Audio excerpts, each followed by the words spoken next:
Now I request Mr. Arun Singh to kindly play the Light of the Lamp video. I request.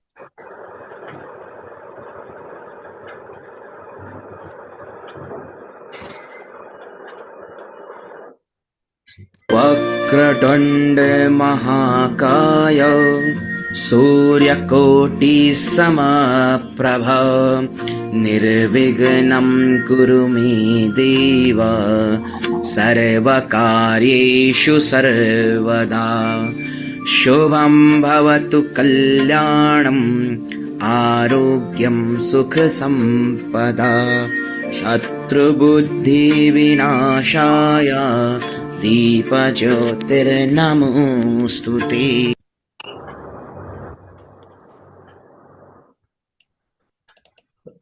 Thank you so much, Anshuman ji. Thank you, Arun ji. Thank you so much.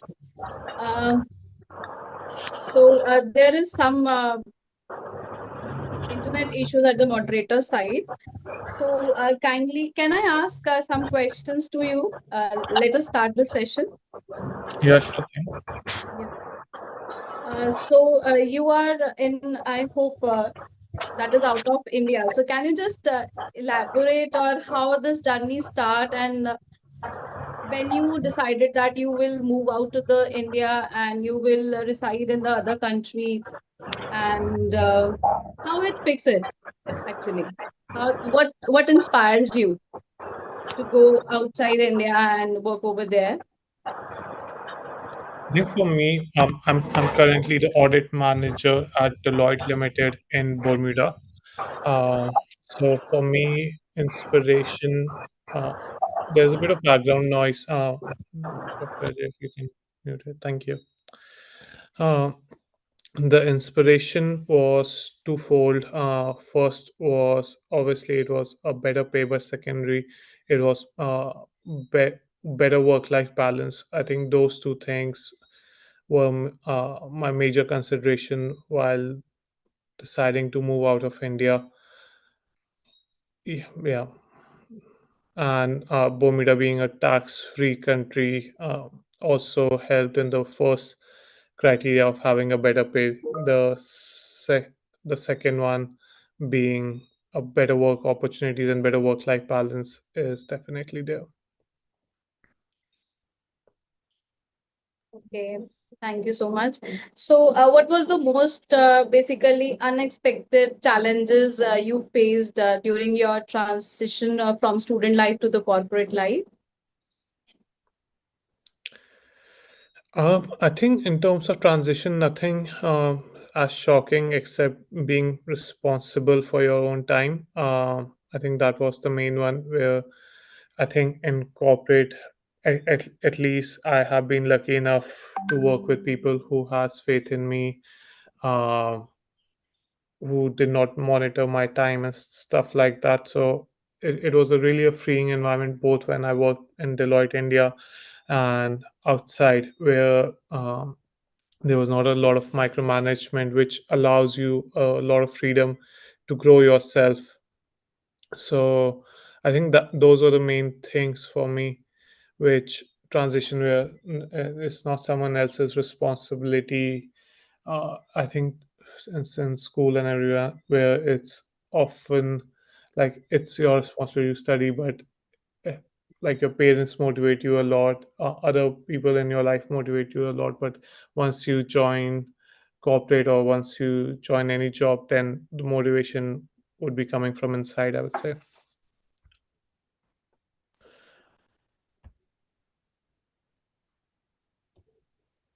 Yes, that's motivate. The major motivators is your family or your might be the guru's one that motivates you. Truly said. Uh, any advice to our students related to your journey that you are going through your corporate life I related to think your field? yeah, I think like any recommendation I would say is it all happens to you. Most of the time life happens to you, but what you can do is be prepared to do best that you can do, and that can happen firstly by taking care of your mental health and physical health. Everything else comes at second. So for me, art of living plays a huge part in taking care of the first thing, my mental health. And so yeah, doing some kind of meditation practice every day, for me art of living works the best. Their Sudarshan Kriya works the best for me. I think that, and for me, what I've noticed in life, you can make as many plans as you want, but whatever needs to happen will happen. The only thing you can do on your end is to be prepared for it till the extent possible, and the only way you can prepare for yourself is to have a calm mindset throughout the whole journey. Different things will happen, life will throw out different challenges, but only thing you can do is be as ready as you can be. Yeah. Yes. So, what is the basic routine habits from your student days that helped you the most in your career life? I think, honestly, I was never an ideal student. Somehow, I used to score marks by God's Not grace. related By to the academics, but anything that is what is your routine habit or the daily routine work? Yeah, sure thing. I think one key characteristic I had, I never paid attention to academics, but I always paid attention to the extracurricular activities that were happening in college. I do feel like academics kind of take care of itself if you just put bare minimum in it. Um, but what you should really focus in your college life is exploring different things, doing internships, doing joining projects, doing theater, doing music, dance, all of those things, whichever works for you. I never did dance myself, but like everything else, whatever works for you, academics will always take care of itself. Do the bare minimum, pass with decent grades, because they are also important in getting a job. They become a minimum qualifier. So if you're scoring more than 8 CGPA or 7 CGPA, I don't think you should worry too much about getting 99% or something of that sort. No one really cares about it. But what really, like, though these 3 4 years never comes back, explore as much as possible outside. Yeah. So, students balance academic with their extracurricular activities. I hope to build their confidence, to build their, I hope, the in the career also, the Mhm. overall development. It must be there. It should be balanced. I hope. Yeah, I do think there's nothing in life as balanced. Like the moment you are balanced, you are always on an edge of either falling here or there. What I feel like, there are few times in life where you can really push on the throttle and move forward, and then you do the bare minimum on other places. By bare minimum, so like it does not mean like you completely forgo academics, but having, like, let's say a bare minimum CGPA of 8 out of 10 will ensure that you are not rejected from any job. And then having those extracurriculars on your end, uh, would- because this time won't come back. Yeah. Yeah. And So for me, I the used to volunteer a lot with Art of Living. Used to volunteer a lot with Rotary, within Rotaract clubs. I used to be in NSS of my college as well. Um, Placement cell of my MBA college. All of these stuff. I used to do. all rounder in each and every activity. You were there. Yeah, I think it's sometimes people think that they need to be good at something, but I honestly believe just do it, and then I think you become good at handling multiple things rather than being good at any one specific thing. And then as you grow, you find your niche that, okay, I'm good at this. But the only way to find that is after trying everything. Okay. So as you are all rounder, as you said that you were participated in and many much activities in your student life. So if you were again a student, will say कि अगर आपको एक option मिले that you will student again. So what different basically leadership qualities you want to prepare for at this particular time? What do you basically different roles or the leadership qualities do you want कि नहीं उस time पे नहीं किया था but I want this at this particular time? I don't think there's any regret of not doing anything. I was president of two, three different society during my college time, and same with my MBA.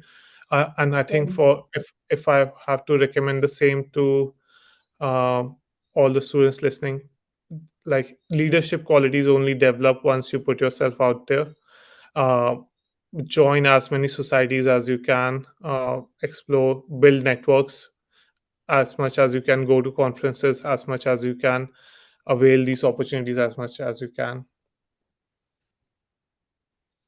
Yes. So how basically what mistakes should students avoid in their academics or in the personal life in the journey that you learned from your experience? What basically advice you want to give to the students? Yeah, I think advice wise is like there are honestly no mistakes that happen in life. Those are all learning experience, and take those as learning experiences.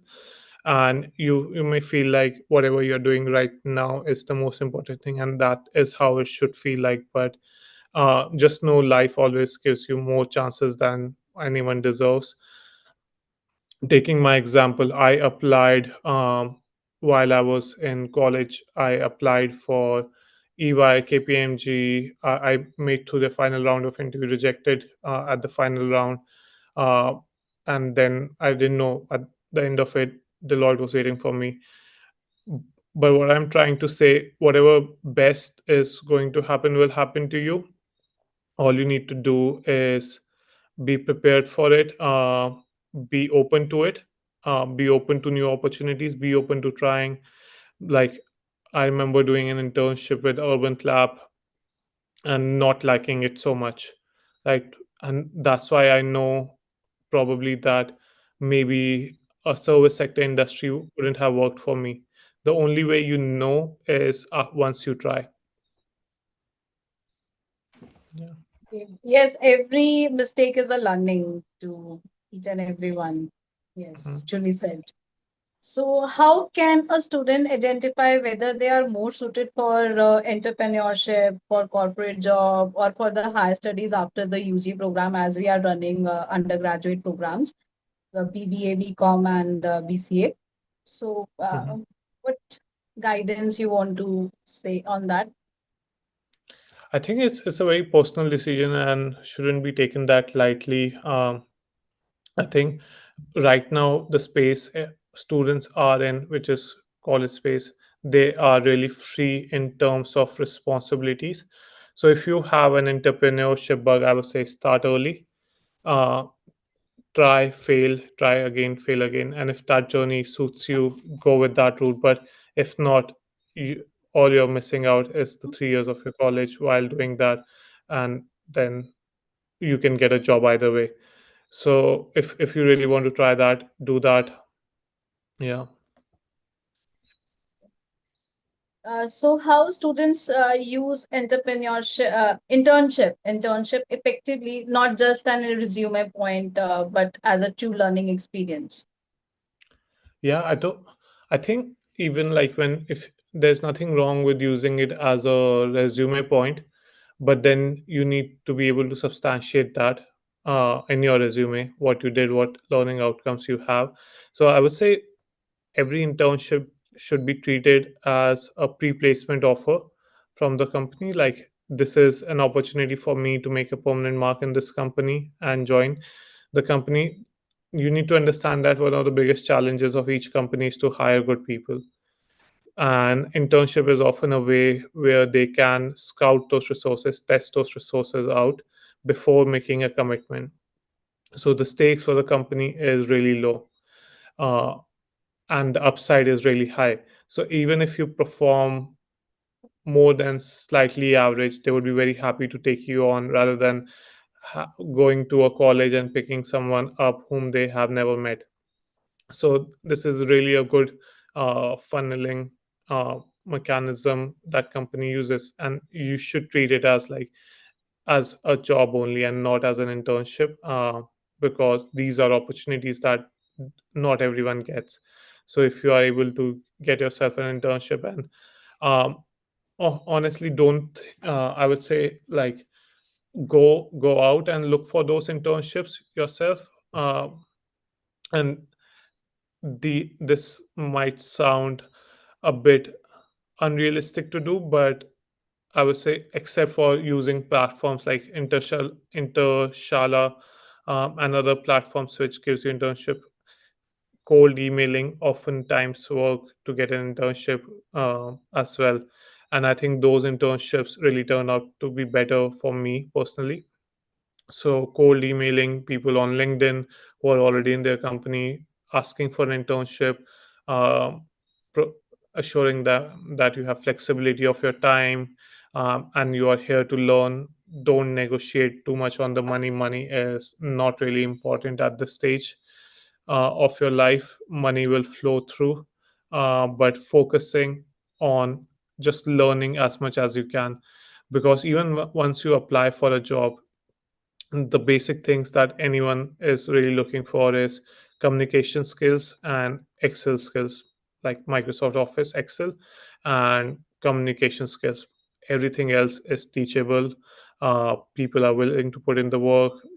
Like, uh, everything else you can learn on the job. There are a few technical fields like accounting and auditing, finance, where you would require a bit of prerequisite knowledge. Uh, have those knowledge points in your interviews, but like everything else can be taught. But like these two things, communication skills and Excel skills, and learn and attitude of learning is really important. True. But nowadays, now the Gen Z, this generation, they want a stipend hoga, then only we go for the internship. Otherwise, we do not want to take the opportunity of that internship. So, what advice do you think कि हमें एक students को we just force them कि go and just create a network, you just learn it. But nowadays the students like आपके no, we they do not provide a stipend or कोई benefit नहीं मिल रहा है, तो do not we do not want to go. They just drop that particular opportunities and नहीं ma'am हम नहीं जा सकते, कोई कोई benefit तो है ही नहीं, financial term में कोई benefit तो दे ही नहीं रहे. So what advice do you want to share with the students? Hmm. I think, and might be misquoting someone here, but you only get once you stop begging. So don't go anywhere with a begging bowl, I would say. uh, Go with the mindset that you have everything, have content in your life, money will flow through at different point of your career. um, so don't go with that mindset that right now, you have to understand someone is taking a chance on you and not the other way around. I'm not talking about a job you should be getting paid for, and ideally for an internship also you should be getting paid for.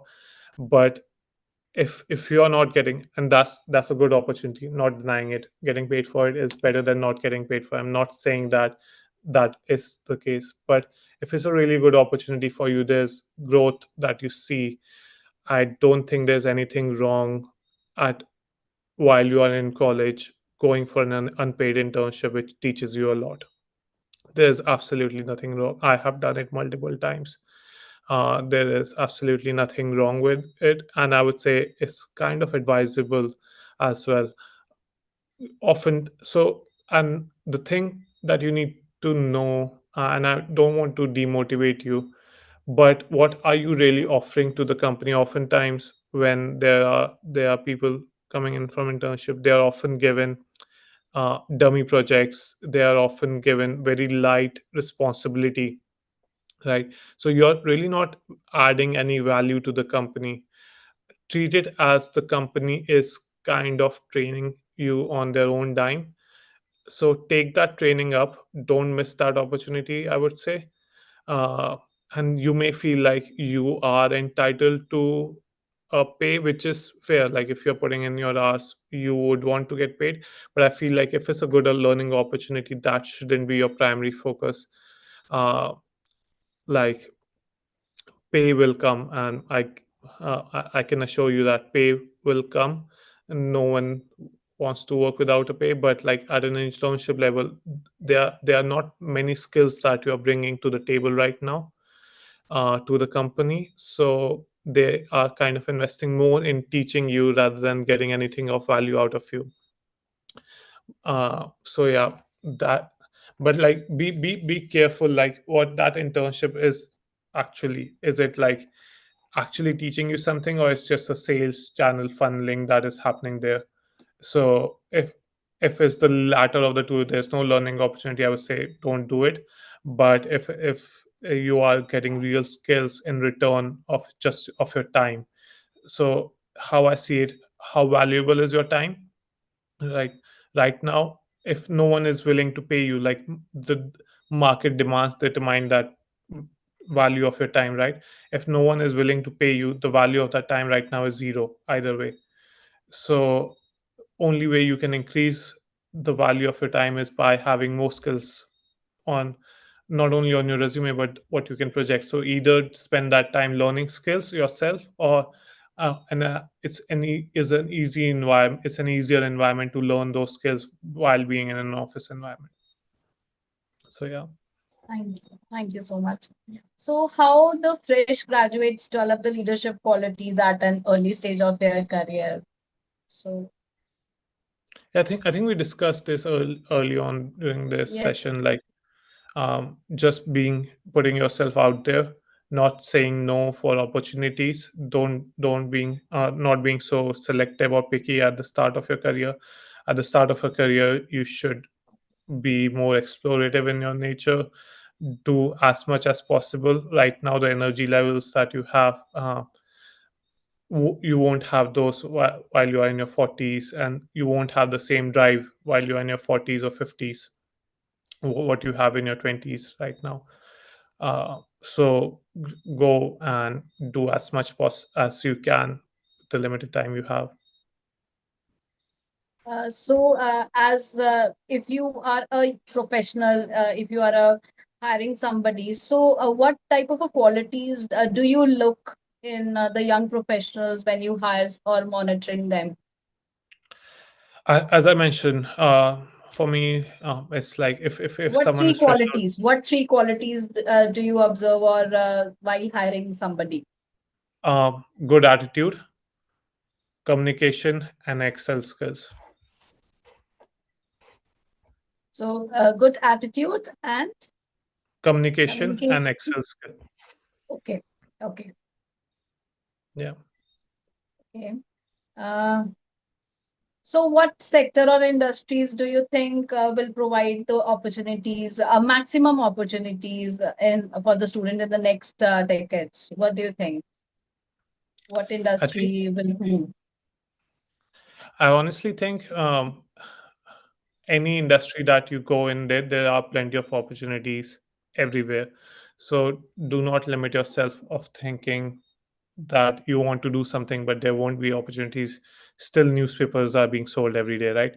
So clearly, but there are definitely few sectors where historically we have seen, like when the dot-com bubble happened, anyone in that sector always, like, is doing pretty well in their life even right now.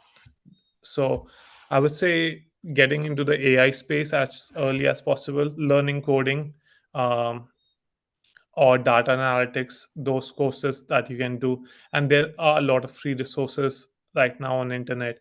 uh, like, if you go on, e- I'm not sure whether it's edu harvard or something, edux dot harvard, or you'll find that most of the Harvard lectures are there free of cost. You only have to pay if you have to gain a certificate out of it, and that too, the cost is not too much. So all the resources are available.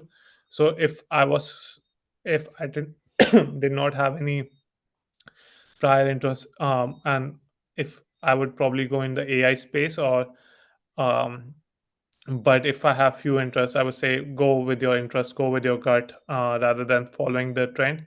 If you are good, you'll make money any place, and you'll be good at any place. Yeah. So, do you believe higher studies like of MBA or CFA are essential for success, or anyone can succeed purely through experience or skills? I think it does play a part. MBA or a master's or CFA or CPA does play a part, because oftentimes it's a minimum qualification that are required for a job. Not so much for entrepreneurship. If you want to do something of your own, I would say don't waste the money on an MBA seat. Right now, it just seems like 20-30 lakhs or whatever that amount is. If you're able to get into FMS, which is 2 lakh, that is completely fine. Go waste, but not waste, but that would be actually like pretty useful. But and like if you want to do something of your own, probably MBA is not the best place for you. But if you want to get a job, oftentimes it is one of the qualifying factors that you require. It's essentially what an MBA or another qualification does to you. It indicates that you have a bare minimum qualification that the company needs. So it is basically someone assuring the company that this person can at least do XYZ, if not everything. So I think that becomes really important. Yeah. So but it also needs to be taken, like a lot of factors play into it. Your financial factors, like doing an MBA from US might not be the best thing right now. You would be spending 1 or 2 crore rupees if you can afford it, nothing like it. But rather than being in student debt for next 10-20 years, maybe doing an MBA from India works makes more sense, or maybe getting a scholarship. So a lot of factors get into play, but generally I do think it having a master's normally serves you better. Yeah, at least in my experience. Thank you so much. So, in your opinion, what is the single biggest opportunities students of this generation have that we do not have at that particular time? So, what do you think? I think opportunities are endless. Like there is literally nothing that is stopping you at this point of time. Anyone with a laptop can do anything at this point. So I feel like right now in this space, the possibilities are truly endless. Like there's literally nothing that can stop you. Like previously there was a limitation. You need to know someone to get a job and stuff like that, but like you can truly upskill yourself just having a laptop or a phone. You can do all the resources are available online. So yeah, the opportunities are quite endless right now. So, if you had to give one challenge to the today's students to prepare them for the real world success, what would that challenge be? If I would say that everything else will flow. Just do wo- just be prepared for it. For me, I think Sudarshan Kriya from Art of Living really helps me a lot. um, that I think, and then having, so that takes care of your mental health, with which automatically takes care of different things. So and if you fix any one thing in your life, that gives you energy each morning, that gives you a playing level feel each morning, normally your day is better. Sleep, I think, is really important. It's one of the, oftentimes there's a culture around like I not sleeping, and then a hustle culture around it. I do feel like sleep is really really important. I think if you fix few things, you every day you can go to gym, have discipline. If you get discipline in any one place in life, you tend to have discipline in other places in life as well. So focusing on things that you can control how you spend your time, how much discipline you have, and then just going out there for opportunities. Yeah.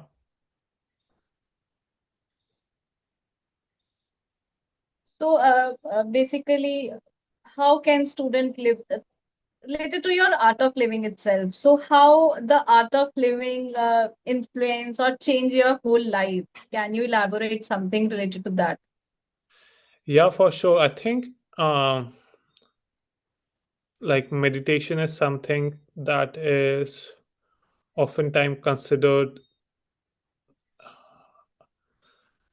kind of things that people do when they're in their old age, but I feel like it should be the opposite. The more dynamic you want to be, the more meditative you should be. The So at only what way, age you started art of living sessions?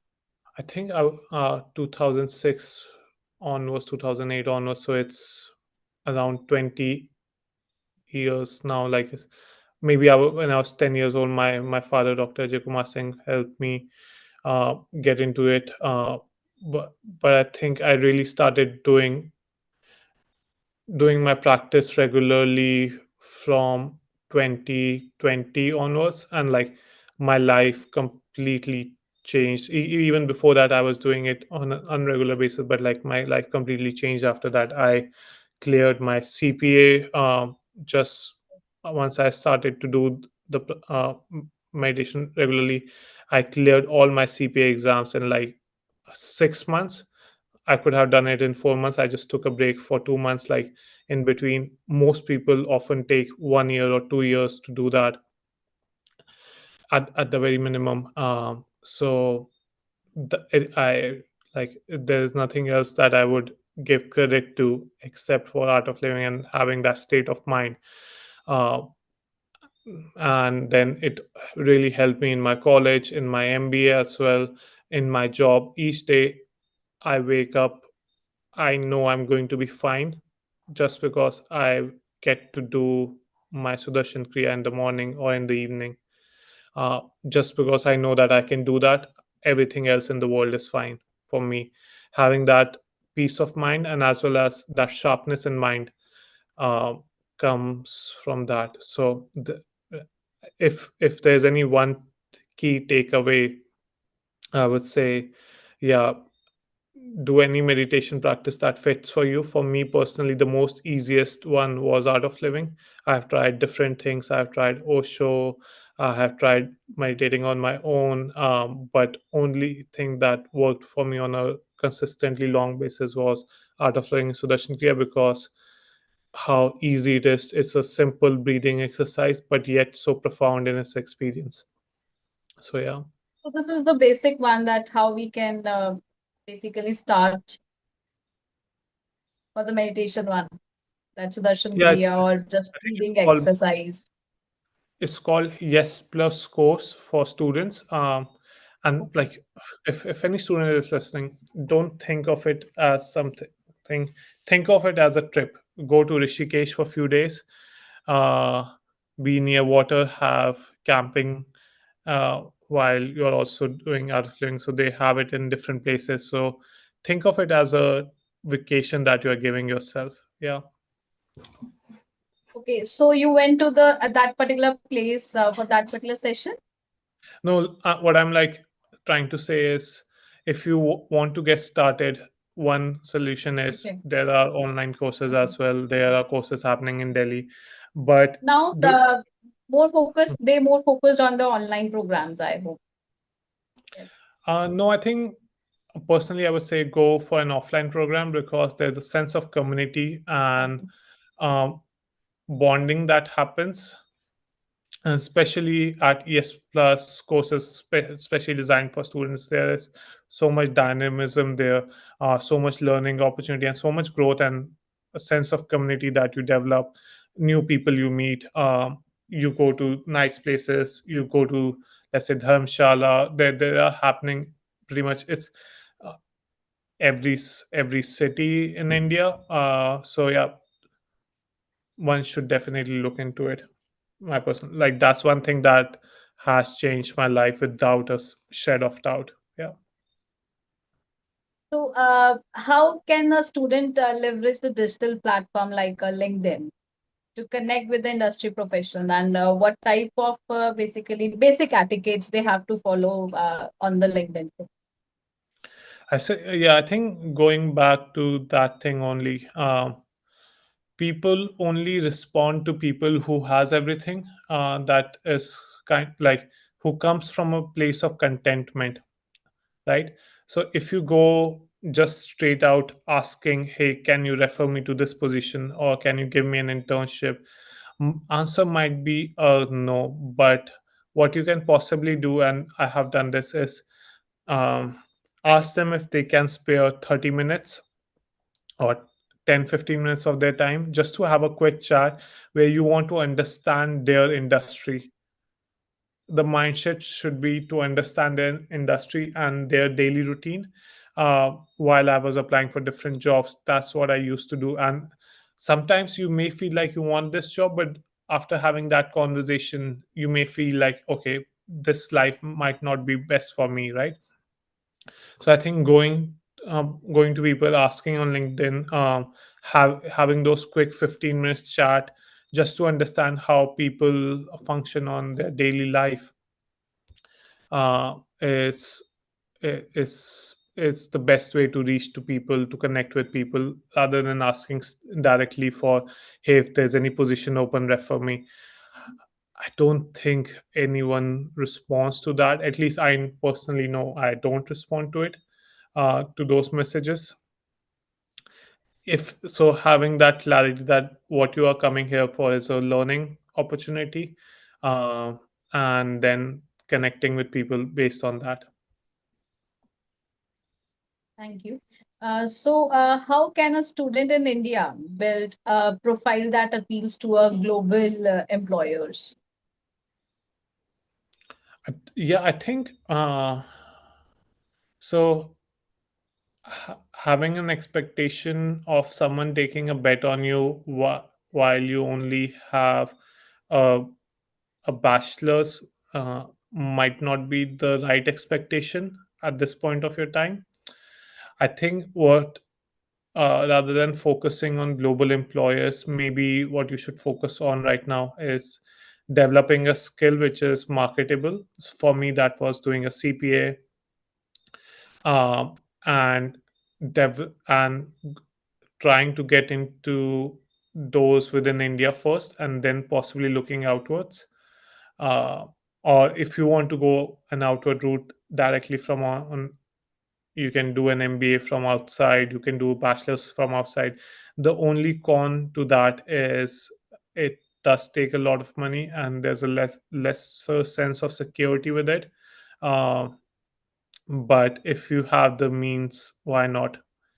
Like, I know of a friend who did his MBA from US, and he's right now in BCG. And if you have the money, that then you probably shouldn't restrict yourself. But if not, I think the best strategy for someone to succeed in their career is to probably start in India firstly, and then make their skills so marketable that they can reach out to people outside India, and then someone is willing to take a bet on them, essentially based on their experience and work that they have done in India. Thank you. Now, related to some question related to a CPA, that what you did. Mhm. So, basically, what myths about the CPA or the global finance careers would you like to break for the students? Um, I don't think there's any myth. Are there any specific myths you want me to break? Like, what do you No, think? if somebody, I'm not related to that particular field, but I just want to know, is there any myth in that? I don't think there is any myth Okay, relating to that's CPA. good. Okay. So, do you think CPA is equally valuable for those interested in the non-audit field, like a corporate finance or the consulting one? Yeah, I do think, yeah, for most parts, yes. The answer is yes. I think CPA is similar to CA in India. So if you can do CA in India or CPA, it's equally valuable. Obviously, few traditional companies in India wouldn't probably know about CPA or um, have the same mindset towards CPA. But yeah, I do think most of the MNCs, if you see nowadays, they have like CA, CP, or CPA or ACCA as their minimum qualification. So it's not only related to auditing, but any financial field that you want to enter in, CPA becomes that thing which opens doors for you. So that's what I was trying to say is like having a CPA or an MBA, what does for you is give an indication to the employer that the person can at least do bare minimum and has a bare minimum knowledge set, and that is certified by a body which is not influence and which is not influenceable. Yeah. Okay, so last question. So how do you see the role of CPAs evolving the next decades? I think there is really a high demand of CPAs in US. There's, I think, 15,000 shortage of CPAs, or I think more than that. Sorry, 150,000 shortage of CPAs in US in particular, and similarly in India also. There's a lot of growth opportunities. I think with these professions, be it CPA, ACCA, or CA, uh, any finance field right now with AI being in the forefront of it, what you really need is someone having this qualification so that you can trust the result that AI produces for you. Essentially, in the future, what will happen is AI will produce a result, but you would need someone to verify those results who is competent, who has a qualification. So without any particular qualification, I would say, be it an MBA or a CPA or a CFA, you probably won't have that edge, and most of the jobs would now be very automated. Like I can see it in my industry in Deloitte, many jobs are being automated. You can see in different sectors, EY, US had a hiring freeze from last year. Many of these big fours laid off people just because you can see how much they are investing in automation. Most of the tasks that we do right now would probably be automated, but the only job remaining at that point is someone who is qualified enough to verify the outputs of AI. So, yeah, I think investing in your qualification at this stage really would put you apart for the next decade. Yeah, thank you so much. Thank you for such an insightful session. Anybody having any question? Now the forum is open for everyone. Any tip, any Forum tips, is open for all. any tips, Anshuman, for those who want to qualify CPA or CMA, which you have Yeah. qualified? Any tips how to prepare for that? Yeah, I think what you can firstly feel free to reach out to me if anyone of you wants to do a CPA or a CMA or even an ACCA. I have not personally done a ACCA myself, but I know many people who can help you on that. But I think doing any qualification other than CA, because CA is a different game altogether, the thing to know is firstly what is your study material. So in India, Becker is a really good option for CPA or Miles. Same for CMA. So once you figure that out, then the admin stuff comes where it's you have to register to a US board and stuff like that. That will all take care. There are plenty of YouTube videos which guide you through how you can do that. But yeah, I think in terms of studies, what I've observed, and me being a CPA mentor at Deloitte, Bermuda also, of few different people, and having those case studies, uh, what I've observed is doing practice questions really help more than anything. You can study as much as you want, but if you don't practice, probably the you won't be able to solve those problems. But yeah, I don't think there's any one part to do any of these qualification, rather than if someone wants to figure out how they want to do it, there are plenty of sources available on Google, and they can guide through it.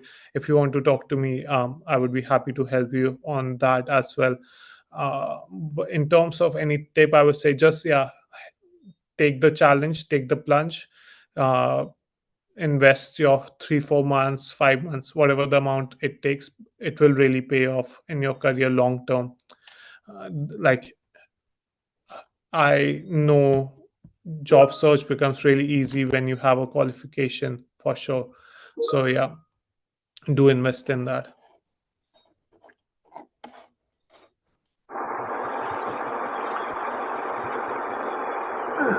Apart from these qualifications, you have led a Rotaract club of your Mhm. institution. What did you get from those experiences? What excited you there? What are the lessons that you want to share with the students, those who are now in DSPSR? Yeah, I specifically Rotaract Club, I do think it's one of the best opportunities that you have. Treated similar to an internship, I would say the amount of connections that you can build in your Rotaract Club, the amount of people you interact with, it is unparalleled. It's and also do see in life like who really joins a Rotaract or a Rotary Club, right? From a Rotary Club perspective, this is for people above 30. Someone who has probably achieved something in their life and they want to give back. So you're surrounding yourself with a lot of successful people from different generations while you are there. And just uh, from a perspective of bonding, just from a perspective of learning new things, going on to different events, just from that perspective itself, it's a really great opportunities with the people you meet there, even from a younger generation. It's one of the best, similar to Art of Living, I would say. Road Track is one of the good places where there's a lot of growth happening. So if you want to do that while you are in DSPSR, I know DSPSR Road Track Club is one of the more active road track clubs in their district. So that will definitely give you an edge.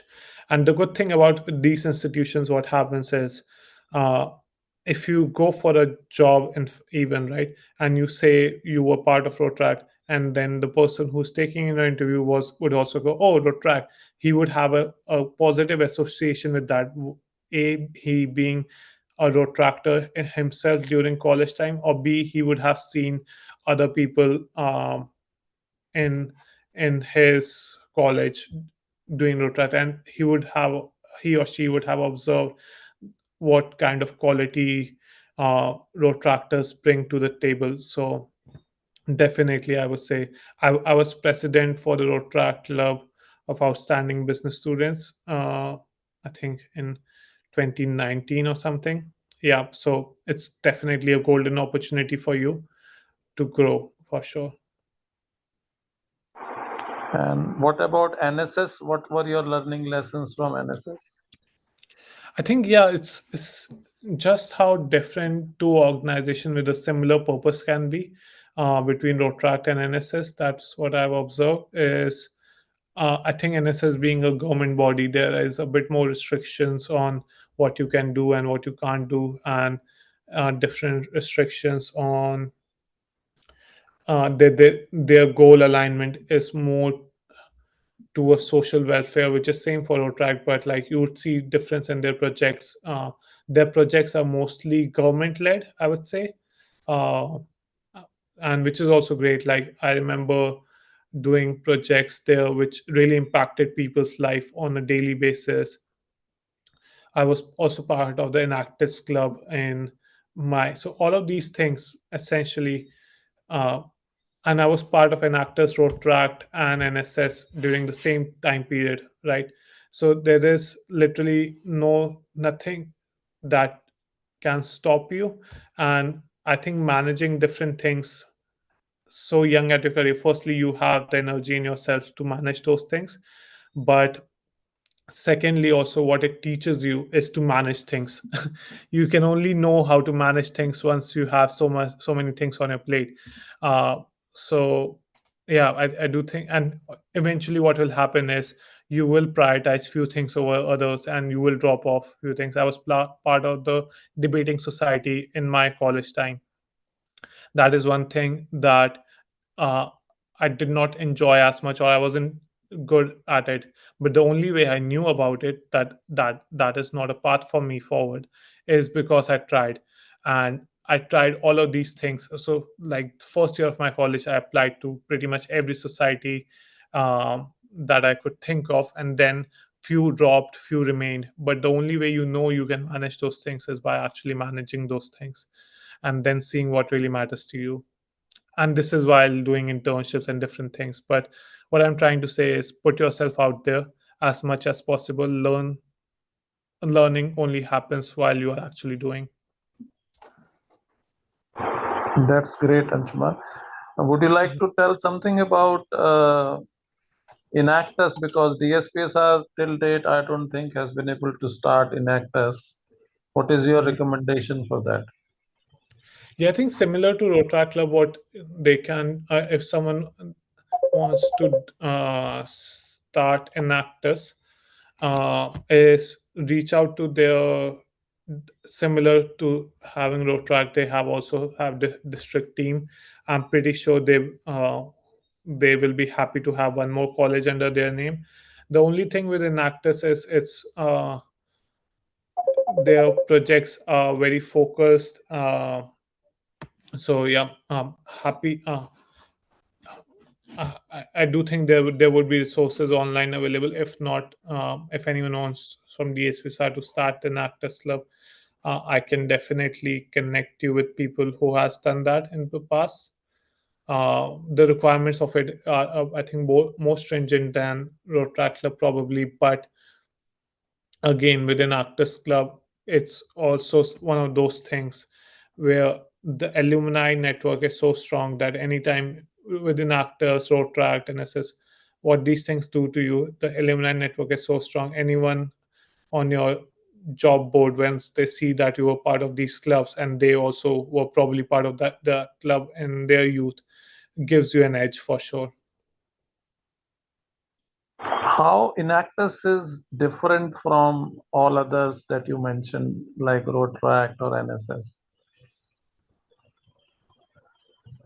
I probably have to think about that answer.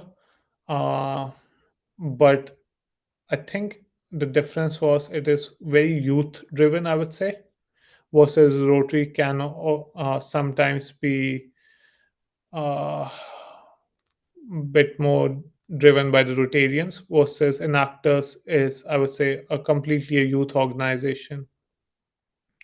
So their values and their working style can be a bit more dynamic. I don't think saying more dynamic is the right term probably, but it definitely presents you with different opportunities as well. uh, so, and they have different projects. They have few key projects like uh, sanitary pad distribution, and like there are few projects that they were really focused on. Goonj was one of those few projects that they really partnership with. I'm not sure what they are doing right now, but I think therefore their thing, rather than doing everything, they have few niche projects that they pick on each year and focus on them primarily. Yeah. I think more important than just doing projects is not doing themselves, but training other people, those who really need to become entrepreneurs and to make them entrepreneurs. That is the more differentiating factor for Enactors, that it allows you to empower others that they can start their ventures and things like that. Definitely. I think with Enactors, the journey for me was like it kind of teaches you how a company is run in a way. Like, because you're doing everything on your own. So you go to the manufacturing plant, taking a example of sanitary pads, right? Even though you are not selling that stuff, like there were a few places where you were selling also. Or taking an example of, they used to do a lot of handicraft stuff and have exhibitions for those. So going, starting from the point of finding people who can do the job, like finding the handicraft people, enabling them, providing them with raw materials, sourcing those raw materials for them, making an exhibition for them. Those were the things that I think an actors did really well, is to begin from a point zero and take it to the point B, where it's not only a journey of someone giving money, and it's more than charity, I would say. It's more business driven. Yeah. Yeah, and why it is so is because it is generally governed by the business people, Yeah. like companies like KPMG and others, those who are involved in mentoring the students at the corporate level. That Yeah, also makes a difference. for sure. And any other question from anyone else?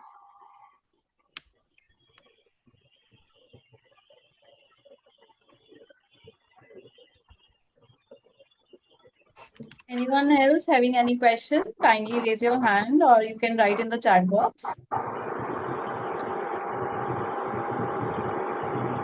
By the way, a general feedback that I would like to give, I do think everyone should have mic access um, at all point of time. I think trust is a two-way street.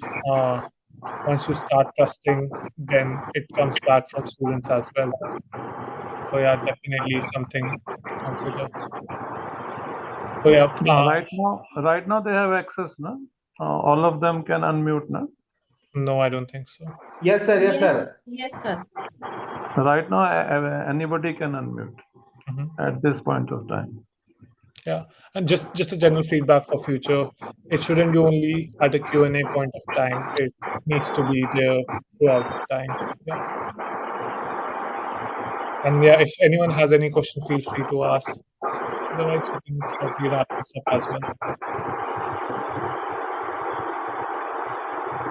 There are Mr. some Anshuman? symbols I can see.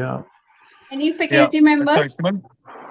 Yeah, Yeah, Mr. Anshuman, am I audible? yeah, Yes, yes. you are. Okay, apart from all your journey, I just want to know one thing. Actually, struggle or learning, whatever you say this, yeah, this thing starts from your family, right? And there is some guru in your family member, and I just want to know one thing: who was the guru in your family? Your father, your mother, your grandfather, or grandmother, or anyone else? Can you let me know? And what you learned from them? Yeah, I think everyone in their own capacity is a guru in your life. For sure, my parents have been. For sure, my grandparents have been. My brother has been. So there are different things that you learn from different people at different point of time. So yeah, definitely there have been. In terms of learning, I think from my father, I learned how to manage different things, how to have a positive attitude. From my mother, I learned how to be fierce, how to get what you want to get. From my grandfather, I think I learned how to have an open heart for everyone, how to be kind and compassionate to people. From my brother, I learned financial skills, how to be uh, more and yeah, how to be strong in life. So everyone teaches you different thing. Not having anyone particular guru in my family, but everyone taught me different things at different point of time. Sure. And what Sri Sri Ravi Shankar ji has taught you? I think everything I said combined and a bit more. But I think what he has given me um, is a daily practice, more apart from anything, a daily practice which allows me to have peace every day, even in the most difficult and challenging times. And having his grace really helps helps in your daily life. Yeah. And knowing that there is someone taking care of you, that really helps. So, what prompted you to travel from Bermuda to Boone Ashram? How many miles it is? How many hours of flight to do your last course that you did there? What can you tell about that a little bit? Yeah, I think for me, it was, and it's to surround yourself with the right people and be at the right, surround yourself with the right aura. That is the key thing for me. And same comes with any business opportunity as well. Surround yourself with the best people out there, and you will grow automatically. And that was the reason for me. It was to meet Sri Ravi Shankar ji, essentially. Yeah. That was the primary reason of me going there.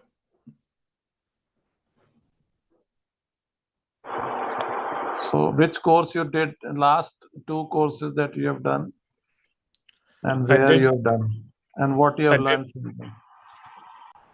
I think we can discuss all of that, but probably this would be the last question. I would have to run for a different meeting, but Okay, last question. Yeah. yes, I think from Blessing course is what I learned is that you're always connected with the divine, even when you at all point of time. It's just a realization you need to have. From Sanyam course, it's I would say is Patanjali Yoga Sutras that I learned there, which are different, which we can go into detail, but that would take a bit more time. But yeah, I think with every course of Art of Living, you learn different thing. But if anyone listening, I would say doing basic course at the starting and doing your Sudarshan Kriya regularly really helps a lot. Okay, since this was the last question, Dr. Mukta, you can go for vote of thanks. Okay, sir. Thank you so much. Now I welcome Ms. Ankita Madam to kindly give the vote of thanks, deliver the vote of thanks. Thank you, ma'am. And it's my privilege to deliver vote of thanks on the behalf of entire DSPSR family.